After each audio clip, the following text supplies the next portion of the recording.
ഒരു എതിരാളിയുണ്ട്, ബേസിൽ ജോസഫ്. അവൻ story teller അല്ല, മറ്റേ വർത്താനുണ്ട്, മറ്റേ സർക്കാസം പരിപാടി.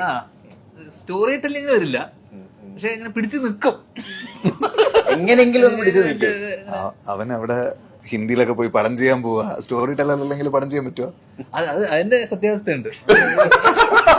സത്യാവസ്ഥ ഞങ്ങള് പിടിച്ചു നിൽക്കണ്ടേ ഷൂട്ടിലിരിക്കുന്ന സമയത്ത് അവൻ ഹിന്ദിയിൽ ഒരു പടം ചെയ്യുന്നു.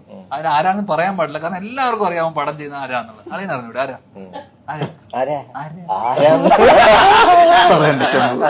ഒരു സിംഗ്. ഓക്കെ, അത് മാത്രമല്ല, ഈ പേര് എല്ലാ ഇന്റർവ്യൂവിലും വന്നിട്ടുണ്ട്, വൈറലും പറഞ്ഞിട്ടുണ്ട്. അപ്പൊ നമ്മളെ തന്നെ എത്ര പ്രാവശ്യം, ഞാനായിട്ട് തന്നെ പറയണ്ടല്ലോ. ഇപ്പൊ സംഭവം എന്ന് വെച്ച് കഴിഞ്ഞാൽ ഞാൻ ഒരു ദിവസം സിംഗ് മെസ്സേജ് അയച്ചിട്ടുണ്ടെന്ന് എനിക്ക് കാണിച്ചത്. ഞാൻ പറഞ്ഞു